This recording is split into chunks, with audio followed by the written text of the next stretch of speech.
आज हम एक ऐसी कहानी की गहराई में उतर रहे हैं जो ऊपर से तो एक प्रेम कथा लगती है, पर असल में एक पहेली है। हम्म। एक ऐसी दिव्य प्रेम कहानी जिसका अंत महाविनाश में हुआ। और सवाल यही उठता है कि ऐसा हुआ क्यों? हाँ, कि जब शिव और सती का मिलन ब्रह्मांड की नियति थी, तो अहंकार ने उसे नष्ट कैसे कर दिया।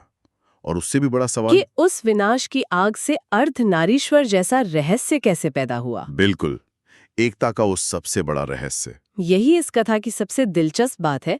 ये सिर्फ एक कहानी नहीं है, बल्कि एक तरह का कॉस्मिक ब्लूप्रिंट है। Cosmic blueprint. हाँ। यह हमें चेतना और ऊर्जा, अहंकार और समर्पण, बिखराव और संपूर्णता के बारे में सिखाती है। ये उस संतुलन की कहानी है जिस पर शायद ब्रह्मांड ही नहीं, शायद हम सब भी टिके हुए हैं। तो चलिए इस पहेली को परत दर परत खोलते हैं। कहानी का एक सिरा जुड़ा है ब्रह्मा जी के पुत्र दक्ष प्रजापति से। एक शक्तिशाली राजा। एक शक्तिशाली राजा जिसकी प्रतिष्ठा और जिसका अहंकार दोनों ही कह सकते हैं चरम पर थे। दक्ष एक तरह से उस मानसिकता का प्रतीक है जो दुनिया को सिर्फ नियमों, सामाजिक स्थिति और अधिकार से देखती है। मतलब जो चीज इन दायरों में फिट नहीं होती, वो उनके लिए अस्तित्व ही नहीं रखती। बिल्कुल। और इसी दुनिया में जन्म हुआ उनकी बेटी सती का। वो सौंदर्य और शील की मूर्ति थी, पर उनके अंदर बचपन से ही कुछ अलग था। जब भी वो आंखें बंद करती, उन्हें एक अलौकिक छवि दिखती। जटाओं से बहती गंगा, गले में सर्प, शरीर पर भस्म और शांत गहरी आंखें। ये बात मुझे हमेशा हैरान करती है कि बिना किसी बाहरी जानकारी के उन्हें ये अनुभव कैसे हो रहा था। क्योंकि ये एक बाहरी खिंचाव था ही नहीं, ये भीतर का खिंचाव था। अच्छा। इसे ऐसे समझिए जैसे ऊर्जा अपनी चेतना को ढूंढ रही हो, शक्ति अपने शिव की ओर स्वाभाविक रूप से आकर्षित हो रही थी। तो ये एक तरह का ब्रह्मांडीय आकर्षण था। हाँ, यहीं से उस अर्धनारीश्वर सिद्धांत की नींव पड़ जाती है, जहाँ दोनों एक दूसरे के बिना अधूरे हैं। उनका मिलना तो तय था। और जब सती ने अपने गुरु से इस छवि के बारे में पूछा तो उन्हें जवाब मिला कि ये योगियों के देव महादेव शिव हैं। और बस उसी पल से सती ने मन में ठान लिया कि वो विवाह करेंगी तो सिर्फ शिव से। लेकिन यही कहानी में दक्ष का अहंकार, वो एक दीवार बनकर खड़ा हो गया। बिल्कुल। दक्ष की नजर में शिव कौन थे? एक तपस्वी। हाँ, जो समाज के नियमों से बाहर रहते हैं, कैलाश पर रहते हैं, भस्म लगाते हैं, भूत प्रेतों के साथ घूमते हैं। दक्ष की उस सांसारिक और व्यवस्थित दुनिया में शिव के लिए कोई जगह नहीं थी। तो उन्होंने साफ मना कर दिया। हाँ। और ये टकराव सिर्फ ससुर और दामाद का नहीं था, है नहीं, ना? बिल्कुल नहीं। ये दो अलग अलग दुनियाओं का टकराव था, भौतिक दुनिया और आध्यात्मिक दुनिया का। एक तरफ सामाजिक प्रतिष्ठा और नियम, और दूसरी तरफ है सहज प्रेम और आध्यात्मिक नियति। सती का संकल्प इसी टकराव के बीच से निकला। उन्होंने तय किया कि अगर दुनिया के नियम उन्हें शिव तक नहीं पहुंचा सकते, तो वो दुनिया के नियमों से बाहर चली जाएंगी। और उन्होंने यही किया। राजमहल का सारा सुख, सारे ऐशो आराम छोड़कर वो घने जंगलों में तपस्या करने चली गए। ये सोचना भी अविश्वसनीय लगता है। हाँ, एक राजकुमारी जिसने कभी कोई कष्ट नहीं देखा, वो अचानक इतनी कठोर तपस्या कैसे कर पाई? उसके अंदर ये संकल्प शक्ति कहाँ से आई? ये भक्ति की असली ताकत है। हम सब ने अपनी जिंदगी में अनुभव किया है कि जब हम किसी एक लक्ष्य पर अपना पूरा ध्यान लगा देते हैं, तो हम ऐसी चीजें कर जाते हैं जो असंभव लगती हैं। सही बात है। सती की तपस्या उसी मानवीय एकाग्रता का दिव्य और चरम रूप थी। हाँ। उनकी ऊर्जा इतनी केंद्रित हो गई कि उसने ब्रह्मांड के समीकरणों को भी हिलाना शुरू कर दिया। मतलब उनकी तपस्या में इतनी ताकत थी कि देवता तक हिल गए थे। कभी वो सिर्फ पत्तों पर जीती, कभी सिर्फ पानी पर, और फिर बिना कुछ खाए पिए। और कहते हैं कि इस तप की अग्नि कैलाश पर ध्यान में बैठे शिव तक को महसूस हुई। हाँ, क्योंकि भक्ति जब अपनी चरम सीमा पर पहुंचती है तो वो मौन को भी आवाज देती है ना? बिल्कुल। अंत में शिव ने अपनी आंखें खोली। उन्होंने देखा कि एक आत्मा अपना सब कुछ, अपना पूरा अस्तित्व उन्हें समर्पित कर चुकी है। तो वो सती के इच्छा से नहीं, बल्कि उनके समर्पण से विवश हुए। उनके अटूट समर्पण और भक्ति की शक्ति से वो प्रकट हुए और उन्होंने सती को अपनी अर्धांगिनी के रूप में स्वीकार किया। दक्ष की मर्जी के खिलाफ पूरे ब्रह्मांड ने इस मिलन का जश्न मनाया।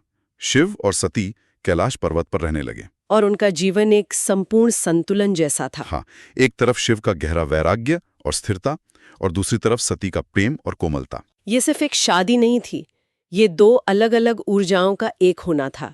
स्थिरता और गतिशीलता का मिलन, चेतना और ऊर्जा का एक साथ आना। लेकिन जैसा आपने शुरू में कहा, यह संतुलन अहंकार की वजह से टूटने वाला था। हाँ, और वो अहंकार था दक्ष प्रजापति का।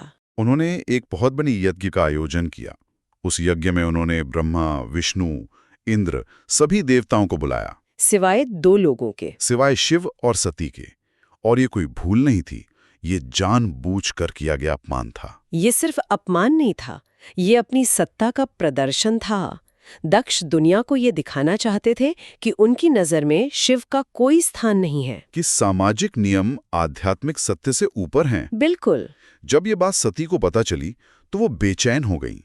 उनके मन में एक बहुत ही मानवीय दुविधा थी। एक तरफ पति का सम्मान, दूसरी तरफ पिता का घर। हाँ, उन्होंने शिव से कहा भी, बिना बुलाए भी पिता के घर तो जाया ही जा सकता है। और शिव ने उन्हें बहुत शांति से समझाया, सती, जहां प्रेम और सम्मान न हो वहां जाने का कोई अर्थ नहीं। वो जानते थे कि क्या होने वाला है। वो जानते थे कि दक्ष का यज्ञ पवित्रता के लिए नहीं बल्कि अहंकार के प्रदर्शन के लिए हो रहा है, और जहां अहंकार होता है वहां विनाश की संभावना हमेशा रहती है। लेकिन सती का मन नहीं माना।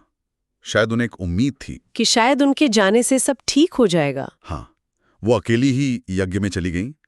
लेकिन वहां पहुंचते ही उन्हें अपनी गलती का एहसास हो गया। किसी ने उनका स्वागत तक नहीं किया। उनकी अपनी माँ और बहनों ने भी उनसे मुंह फेर लिया। और हद तो तब हो गई जब दक्ष ने भरी सभा में शिव के लिए अपमानजनक शब्द कहे। और यहीं पर कहानी का सबसे महत्वपूर्ण मोड़ आता है। सती का अस्तित्व अब पूरी तरह शिव से जुड़ चुका था। तो शिव का अपमान उनके अपने अस्तित्व का अपमान था। बिल्कुल।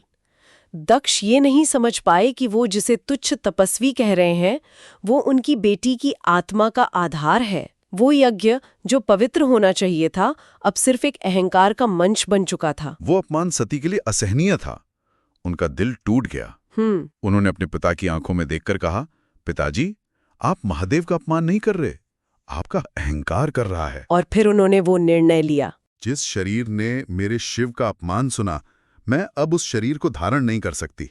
और उसी पल उन्होंने योगाग्नि से अपने शरीर का त्याग कर दिया। ये समझना बहुत जरूरी है, ये आत्महत्या नहीं थी। नहीं, ये आत्मसम्मान का सर्वोच्च बलिदान था। बिल्कुल। उन्होंने उस पहचान को, उस शरीर को ही अस्वीकार कर दिया जो उनके प्रेम के अपमान का गवाह बना। जब ये खबर कैलाश पहुंची तो शिव का मौन टूट गया। लेकिन शब्दों से नहीं, एक महाविनाशक क्रोध से। कहते हैं उन्होंने अपनी जटा से एक बाल नोचा और उसे जमीन पर पटक दिया। और उससे एक भयानक योद्धा पैदा हुआ, वीरभद्र, शिव के क्रोध का साकार रूप। शिव का ये रूप जिसे तांडव कहते हैं, वो सिर्फ गुस्सा नहीं है ना? नहीं, बिल्कुल नहीं। वो ब्रह्मांड की संतुलन बहाल करने वाली शक्ति है। जब अहंकार, अन्याय या अधर्म हद से ज्यादा बढ़ जाता है तो संतुलन बनाने के लिए विनाश जरूरी हो जाता है। ये एक तरह का कॉस्मिक रीसेट है। वीरभद्र ने शिव के आदेश पर यज्ञ को तहस नहस कर दिया और दक्ष का अहंकार तोड़ दिया। लेकिन इसके बाद जो हुआ वो शायद सबसे ज्यादा दर्दनाक था। शिव का वियोग। हाँ, शिव सती के जले हुए शरीर को उठाकर दुख और वियोग में पूरे ब्रह्मांड में भटकने लगे। उनका दुख इतना गहरा था कि सृष्टि का संतुलन बिगड़ने लगा। और इस असंतुलन को रोकने के लिए भगवान विष्णु ने अपने सुदर्शन चक्र का इस्तेमाल किया। सती के शरीर के अंग जहां जहां गिरे वहां शक्तिपीठ स्थापित हो गए। ये भी एक अद्भुत प्रतीक है। कैसे, जरा और समझाइए। देखिए, एक तरफ विनाश हुआ, सती का शरीर खंडित हो गया, लेकिन उसी विनाश से सृजन हुआ। अच्छा। दिव्य स्त्री शक्ति यानी शक्ति खत्म नहीं हुई, बल्कि वो पूरे संसार में पवित्र स्थानों के रूप में स्थापित हो गई, हमेशा पूजे जाने के लिए। ये दिखाता है कि ऊर्जा को नष्ट नहीं किया जा सकता, वो बस अपना रूप बदलती है। तो एक तरह से सती का अंत भी एक नई शुरुआत थी। बिल्कुल। और कहानी यही खत्म नहीं होती।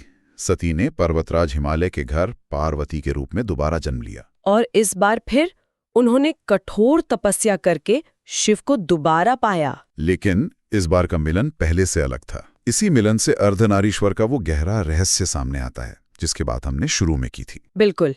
अब कहानी अपने असली मकसद पर पहुंचती है। प्रेम, वियोग, विनाश, ये सब उस परम सत्य को समझाने के लिए एक मंच तैयार कर रहे थे। और वो सत्य है अर्धनारीश्वर। हाँ, आधा शरीर पुरुष का, आधा स्त्री का, आधा शिव, आधी शक्ति। तो ये स्वरूप है क्या, और इसकी जरूरत क्यों पड़ी? क्या ये सिर्फ एक प्रतीकात्मक छवि है या इसका कोई गहरा मतलब है? इसका बहुत गहरा मतलब है। ये हमें ब्रह्मांड के सबसे बुनियादी सिद्धांत के बारे में बताता है। क्या है वो सिद्धांत? पहला सिद्धांत, शिव यानी चेतना, शक्ति यानी ऊर्जा के बिना अधूरे हैं, निष्क्रिय हैं। चेतना के पास सोचने की, जानने की शक्ति तो है, पर बिना ऊर्जा के वो कुछ बना या कर नहीं सकती, वो शून्य की तरह है। शिव यानी चेतना के बिना दिशाहीन है, अंधी है। ऊर्जा में अपार शक्ति है, लेकिन उसे कहाँ लगाना है, उसका उद्देश्य क्या हो, ये मार्गदर्शन चेतना ही देती है। बिना चेतना के ऊर्जा विनाशकारी हो सकती है। जैसे एक परमाणु बम जो ऊर्जा का भंडार है, लेकिन बिना सही मार्गदर्शन के वो सिर्फ विनाश करता है। बिल्कुल सही उदाहरण है। ये तो कमाल की बात है। तो अर्धनारीश्वर स्वरूप ये कहता है कि सृजन के लिए इन दोनों का एक साथ होना जरूरी है, न कोई बड़ा न कोई छोटा। बिल्कुल। और ये सिर्फ देवी देवताओं की बात नहीं है, ये सिद्धांत हर जगह लागू होता है। हर इंसान के अंदर। हाँ, हर इंसान के अंदर पुरुष और स्त्री दोनों ऊर्जाएं होती हैं, तर्क और भावना, स्थिरता और रचनात्मकता।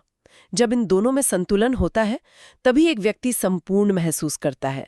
अर्धनारीश्वर इसी आंतरिक संतुलन का सबसे बड़ा प्रतीक है। तो सती और शिव की ये पूरी कहानी, उनका अलग होना और फिर एक होना, ये असल में इसी ब्रह्मांडीय एकता को समझाने का एक तरीका था। हाँ, ये एक ब्रह्मांडीय रूपक है। ये कहानी दिखाती है कि कैसे अहंकार मतलब दक्ष इन दो मौलिक ऊर्जाओं को अलग करता है और कैसे भक्ति, तपस्या और समर्पण मतलब पार्वती उन्हें फिर से पूर्ण एकता में विलीन कर देते हैं। तो अर्धनारीश्वर का स्वरूप ये दिखाता है कि शिव और शक्ति दो अलग-अलग सत्ता हैं ही नहीं। बिल्कुल, वो एक ही परम सत्य के दो पहलू हैं जो एक दूसरे से अविभाज्य हैं। जैसे आग और उसकी गर्मी, आप उन्हें अलग नहीं कर सकते। तो आज हमने सती के प्रेम से शुरू करके उनके त्याग, शिव के वियोग और तांडव से होते हुए एकता के इस गहरे आध्यात्मिक रहस्य को समझा। हाँ, ये कहानी बार बार यही सिखाती है कि जहां अहंकार है, वहां बिखराव और विनाश है, और जहां प्रेम, संतुलन और समर्पण है, वहीं ब्रह्मांड अपनी पूरी लय में चलता है। और ये कहानी हमें अपने भीतर झांकने का भी एक मौका देती है। ये सोचने पर मजबूर करती है कि अहंकार और भक्ति, बिखराव और एकता का ये जो पूरा ब्रह्मांडीय नाटक है, क्या ये हर पल? हाँ, क्या ये हर पल किसी न किसी रूप में हम सबके अंदर भी नहीं चल रहा है? आप सुन रहे थे जीवन का रहस्य। अगली बार फिर मिलेंगे एक नए आध्यात्मिक विषय के साथ। तब तक के लिए आत्मा के साथ जुड़े रहिए और जीवन के रहस्यों को समझते रहिए।